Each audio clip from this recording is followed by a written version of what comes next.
চেতলায় রক্তাক্ত অবস্থায় যুবকের দেহ উদ্ধার। নাম অশোক পাসওয়ান, বয়স 40 বছর।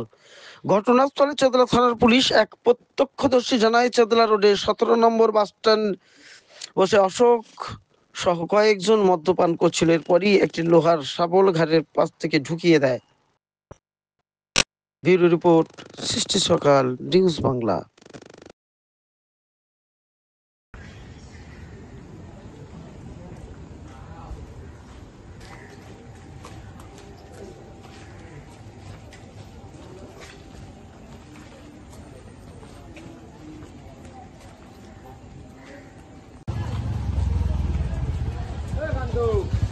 ওখানে স্যার, ওখানে রক্তাক্ত আছে